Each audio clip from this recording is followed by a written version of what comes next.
I mentioned Kyle Rearden of the Last Bastille blog had done a review of my book, and apparently he does these periodically. A friend of his told me he's done 105 of these, so awesome. Congrats, Kyle, on that. And I found that he'd reviewed my book, mine and John's Vibes book, The Conscious Resistance Reflections on Anarchy and Spirituality, back in August, and I wish he would have sent it over to me because I would have appreciated that, but I just found it recently, and I decided to do a response to it. Kyle's blog post, his review was titled "The Conscious Resistance?" And he definitely seemed to disagree with some of our conclusions, I guess is the most simple way to say it. And he had a funny way to put some of his thoughts. Let's just say that, I want to address not Kyle's attitude or, anything like that, although I will briefly address that, but just the points he brought up. Because if you go to the Last Bastille blog, and here you can see his original piece right here, he's an intelligent guy. I appreciate what he's done. I don't really know him personally. He is a friend and associate with Shane Radiff, who is one of the contributors at the Conscious Resistance Network. And other than that, I don't know anything about him. I can tell that he's written a lot and that we probably have some things in common and also some differences, it would seem. But he does a great job of laying out what he believes are inconsistencies in our book. Most of this I would like you to read on your own, but there are a couple of points that I want to go over to address here. So Kyle writes, people are looking for why there is tyranny in their own lives, and some find solace in exploring metaphysics or tinkering with their physiology. Although the latest cutting-edge discoveries could increase your understanding of nature, these emerging technologies might as well just be recreational, absent some practical use.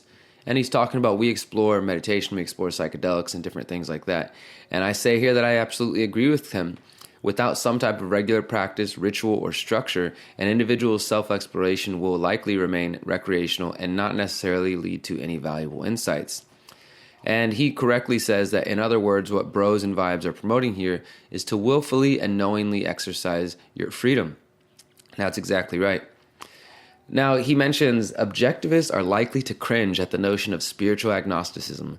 Defined somewhat loosely, spiritual agnosticism is a subjectively held of personal beliefs about the nature of reality beyond the five senses, and that existentiality of deities is unknowable. Of course, John and I are not objectivists, and we're writing the specific ideas, and the idea of explorative agnosticism in our book was specifically aimed at the skeptical, strictly rational crowd. And so we know that they're going to have an issue with it. We're okay with that. We're not trying to impress the objectivists, and we don't consider ourselves objectivists. I don't know if we would say we're subjectivists, but we definitely offer some different viewpoints in there. So Rearden continues, right off the bat, spiritual agnosticism is an excuse to believe in any old superstition you damn well want without being required to make a good faith effort in justifying it somehow. Now, this is an interesting part right here. This is what I said. Perhaps there is truth to this. We do not feel that free individuals owe other individuals anything other than what they have contracted or agreed to. My personal beliefs about the world do not need to be justified to anyone other than me. And this is something I feel very strongly about. And I'm going to go further in this, but if we're not espousing beliefs that are violating the non-aggression principle or causing anyone harm, then I have no desire or need or, obligation to prove to you that my prayers in the morning are quote unquote real or based in physical, rationale or can be quantified by science. I really don't care to do that, and I don't think that I have to. And as anarchists, I just have to wonder why other people feel that they owe them anything, unless they're a collectivist.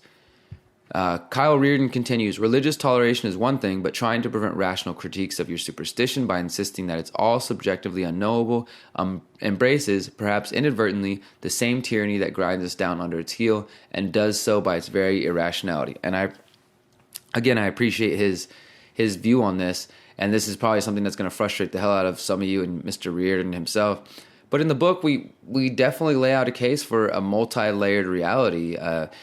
I see no reason to prove or justify my beliefs to you. We do make the claim that reality may exist in some mix of subjective and objective, essentially a multi-layered reality where the physical world is quantifiable and measurable, and another reality that is currently beyond the scope of accepted science and dogma. The example we give comes from an essay called Seeing is Believing, The Four Worlds of Shamanism by Polynesian shaman Sergey King. This discusses the four worlds or experiences that everyone moves in and out of spontaneously and usually unconsciously. And whether or not Rearden identifies with this claim is irrelevant to us. Our point is that one's individual beliefs are not dependent upon other people. As we state in Chapter 2, as free people, our beliefs about the world should not be limited or controlled by the collective, and as such, we do not care if others doubt or deny our beliefs because we make no effort to doubt or demean their beliefs about the spiritual non-physical world. Quite simply, our interpretations of the world beyond the five senses are not dependent on any one person, institution, or book. And as far as his fears of our ideas inadvertently embracing tyranny, again, I've already made it clear that we don't support spiritual or religious interpretations of the world that would violate the non-aggression principle. And then Kyle goes on to attack the second half of our book, which looks at various belief systems and their connection to anarchist thought. He says, whether it be Christianity, Buddhism, Taoism, shamanism, or even Islam, bros and vibes appear to believe that in order to be free, you can just make up whatever ideas you may have, no matter how incorrect, about the nature of reality itself, and that will somehow shrink or abolish the state, at least by implication. And he says, I have no reason to think that engaging in ritual, imbibing psychedelics, or embracing your inner child is going to prevent or stop a blue coat from having his way with you during a traffic stop at the side of the road. And again, there's sometimes where I doubt that he's even reading our book because the points that he's making, I'm like, well, I don't think we ever said that tripping or taking psychedelics alone was going to abolish the state, or that embracing the inner child was going to do that either. But we do say that these are a number of important different methods to helping you know yourself more deeply and thus enrich your search for liberation. We do not expect the state to sit by idly while we meditate, but we do believe those who regularly meditate and maintain a state of balance will be more apt to survive and thrive during a state attack or collapse.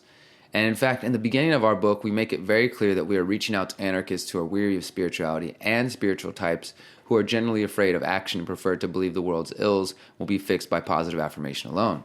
As we state, these words are also written for the spiritually curious, the researcher, the wayfarer who values themselves spiritually, but may have yet to consider how to achieve freedom, or may be intimidated by some of the darker aspects of our five-sense reality that need to be overcome.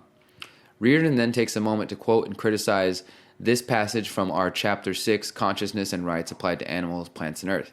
So this is what we write, and then I'll follow up with what he says.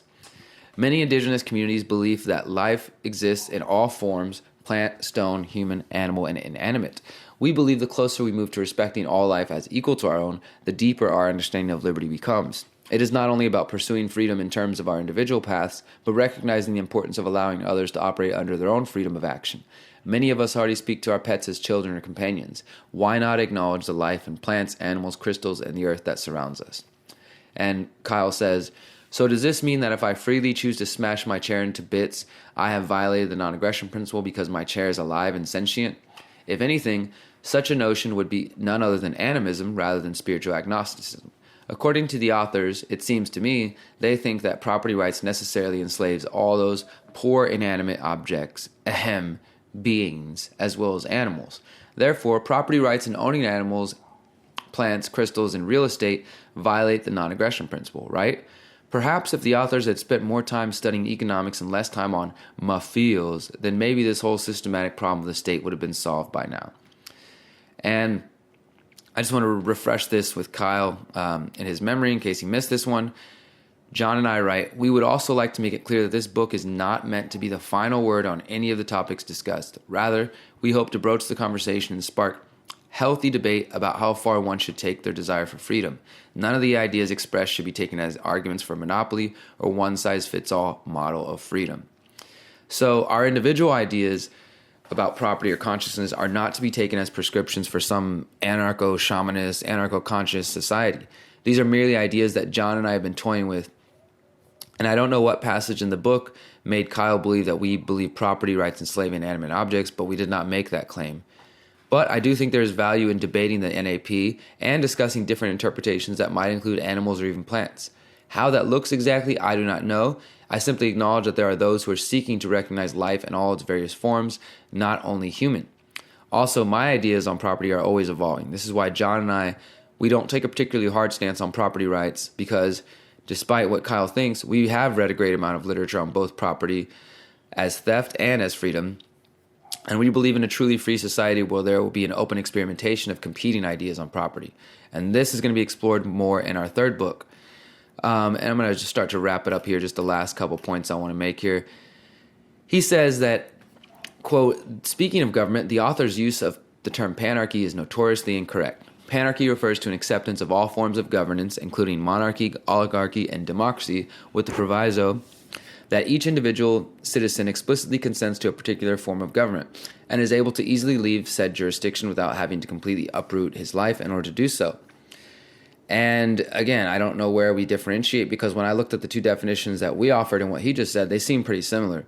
So in chapter 4, John and I write, there is value in all anti-authoritarian literature and philosophy, though each side of the argument also has plenty of blind spots.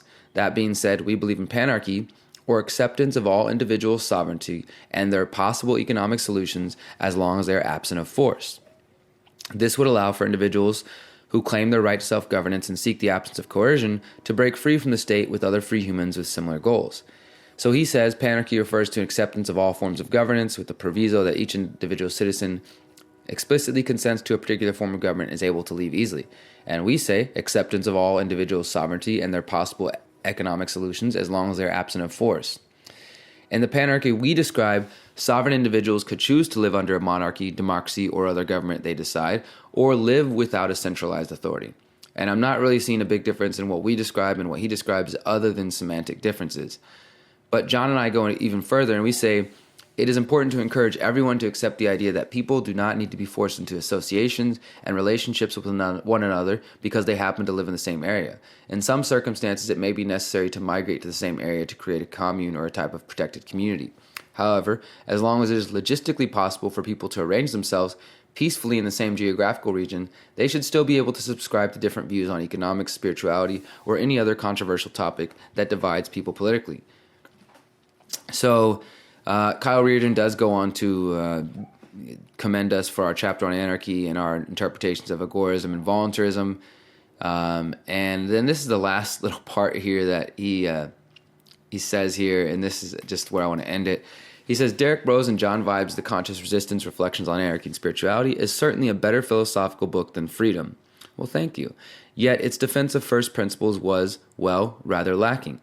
Property rights were equally trivialized or ignored, the chapter on collectivism was muddled, and most significantly, there was nothing practical offered, even in terms of freeing yourself within your own head. Meditation was encouraged, but no tips on how to do it. Yoga was only mentioned in passing, and lucid dreaming was totally absent. So I do concede that the book is not heavy on deep expositions of the non-aggression principle and property rights, but as we've said, this book is the start of a trilogy. The third book is going to explore specific ideas on the mechanics of creating a free community within a statist society. As far as his comments about collectivism versus individuality, read it for yourself and decide if you think our points are muddled. I think we made great points there that bring together spirituality and philosophy, political philosophy. So you decide for yourself. And when he's saying we don't go deep enough into meditation, yoga, and other tools of empowerment, he's right. But guess what? That's going to be in the second book, which will be released in just a couple of months. And if you're on my Patreon account, patreon.com/DerekBros, you're getting previews of that book ahead of time. And that book is going to be specifically engaging activists and showing how you can navigate this crazy world once awakening to the hard truths that we discuss in our first book and in our regular journalism. We're also going to have specific instructions for meditation, positive affirmations, and creative visualizations. Now, the last part he says here, considering the baggage thrown upon readers, tutorials on how to make their promoted spiritual agnosticism work for you, at least for beginners, would have made this book more palatable. But I made the mistake of expecting too much from sensationalistic celebritarians, it would seem. And, I don't know. I mean, like I said, we're going to put more in the second book. Celebritarian, though, I don't know. If any of you know me, then you know I definitely regularly speak out against the celebritarian activist circle jerk and reject it on every opportunity I can. I'm just another human being trying to spread awareness however I can, and these are the ideas that resonate with me based on my life experience, and many people seem to be resonating with them as well. I'm sorry you did not resonate with them, Mr. Rearden, but I look forward to your response, and maybe we can have a continued discussion once we release book number 2.